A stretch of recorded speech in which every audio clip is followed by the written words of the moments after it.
it's just me and you. Salut à toi, je suis Théo de Nouvelle Classe. Aujourd'hui, on fait des méthodes sur le chapitre La Terre dans l'univers. J'espère que t'es prêt, c'est parti. Allez, on est parti pour la méthode et on va déterminer les caractéristiques du mouvement de la Lune autour de la Terre. La Lune est le satellite naturel de la Terre. En assimilant sa trajectoire à un cercle de diamètre égal à son grand axe et dont le centre est celui de la Terre, déterminer le périmètre de ce cercle et la vitesse moyenne de la Lune lors d'une lunaison. Donc on nous demande le périmètre du cercle et la vitesse moyenne de la Lune. Comparer cette vitesse à la vitesse orbitale moyenne de la Lune, V égale 1,022 km par seconde. Donc on a ici la trajectoire de la Lune dans le référentiel géocentrique, donc c'est exactement ce qu'on a vu dans le cours, et des données qui nous sont données ici. Alors la première chose, c'est de voir si on peut approximer cette trajectoire à un cercle. Pour ce faire, on va regarder l'excentricité de notre trajectoire elliptique. On voit que l'excentricité est donnée ici, elle est égale à 0,0549. L'excentricité est égale à 0,0549, ce qui est très faible. Et étant donné que l'excentricité est très faible, on peut approximer la trajectoire de la Lune autour de la Terre à un cercle dont la Terre est le centre du cercle. Donc en fait, grâce au fait que l'excentricité est très faible, on peut approximer cette trajectoire à un cercle comme ceci, avec la Terre au centre de ce cercle. On se retrouve donc avec la Terre au centre du cercle et la Lune qui tourne autour de la Terre en suivant la trajectoire de ce cercle, car l'excentricité de notre ellipse est très faible. On va donc maintenant pouvoir répondre aux questions, et la première question c'est de déterminer le périmètre du cercle. Alors encore une formule que l'on a vue dans le cours très récemment, on sait que le périmètre d'un cercle c'est égal à 2π fois le rayon. Donc l'idée ça va être d'essayer de trouver cette valeur du rayon pour pouvoir ensuite en déduire le périmètre. Pour trouver le rayon, on va tout simplement se baser de l'ellipse qu'on nous donnait juste ici. Et on voit qu'ici, le grand axe de notre ellipse, qui est donc approximé à un cercle, donc ça correspond au diamètre de notre cercle, le diamètre de notre cercle est égal à la périhélie plus à l'aphélie, comme ceci, et on nous donne ces données juste ici dans les données. On voit en effet qu'on nous donne l'apogée qui correspond à l'aphélie et à la périgée qui correspond à la périhélie.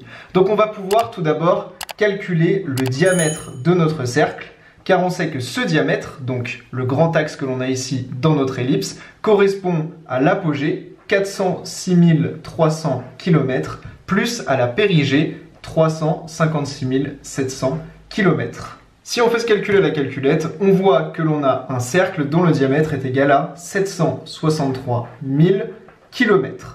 Le diamètre, comme on peut le voir, c'est le grand axe de notre ellipse, donc le diamètre de notre cercle, et donc le rayon de notre cercle, c'est ce qui correspond à cette distance-ci, c'est-à-dire la moitié de notre grand axe et donc la moitié de notre diamètre. Donc on va pouvoir dire que le rayon de notre cercle, c'est le diamètre divisé par 2, ce qui est donc égal à 763 000 divisé par 2, ce qui nous donne 381 500 km. On a donc trouvé le rayon de notre cercle. Maintenant qu'on a le rayon, on peut en déduire le périmètre qui est égal à 2π fois le rayon, c'est donc égal à 2π fois 381 500 km fois 10 puissance 3 puisqu'on repasse ici en mètres, ce qui va donc nous donner 2,497 fois 10 puissance 9 mètres.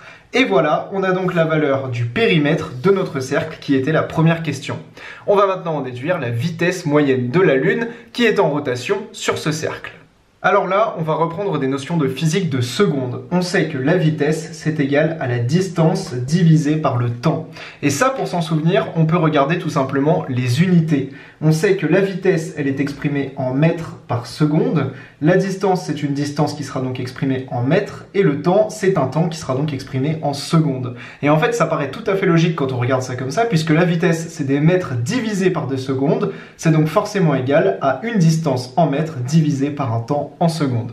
Donc voilà, ça permet de bien se souvenir que la vitesse est égale à la distance sur le temps. On va donc exprimer la vitesse en fonction de la distance et du temps. La distance parcourue, c'est le périmètre de notre cercle, donc 2,497 fois 10 puissance 9 mètres.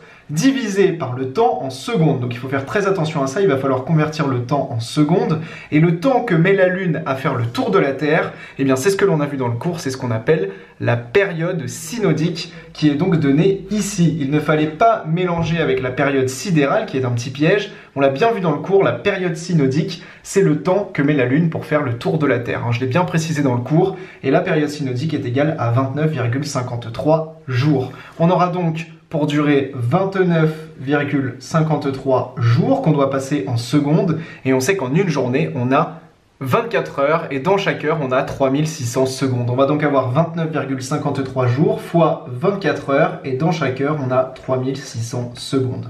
On se retrouve donc avec ce calcul qui nous donne 978,7 mètres par seconde moins 1. Et donc on a ici la vitesse moyenne de la Lune en rotation autour de la Terre. Pour finir l'exercice, on nous demande de comparer cette vitesse à la vitesse orbitale moyenne de la Lune qui est égale à 1,022 km par seconde moins 1. On voit qu'ici on a 978,7 mètres par seconde moins 1, soit quasiment 1 km. On voit donc que la vitesse que l'on obtient ici est très proche de la vitesse qu'on a ici. Comme on l'a fait dans le chapitre précédent, on peut calculer le taux de variation entre ces deux valeurs.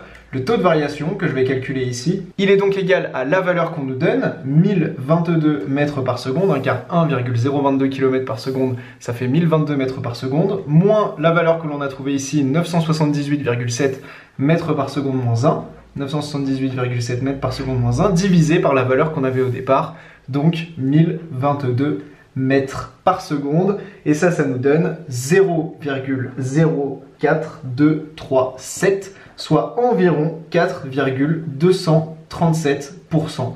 On a donc un taux de variation et une différence entre nos deux valeurs de 4%, ce qui est très faible, donc on peut dire que ces valeurs sont très proches, et donc on peut répondre à cette question, comparer cette vitesse à la vitesse orbitale moyenne de la Lune, et bien on peut dire que ces valeurs sont très proches, car le taux de variation entre ces deux valeurs est très faible. Et voilà, on a calculé le périmètre du cercle et on a calculé la vitesse de rotation de la Lune autour de la Terre. Donc on sait que la Lune va à une vitesse de 1 km par seconde, c'est-à-dire qu'en une seconde, elle parcourt 1 km, ce qui est vraiment extrêmement rapide, et c'est la vitesse de rotation de la Lune autour de la Terre. Cette vidéo a été réalisée en collaboration avec Nathan, j'espère qu'elle t'a plu, et on se retrouve tout de suite sur novelleclasse.com pour faire ensemble des exercices corrigés sur ce chapitre. A tout de suite.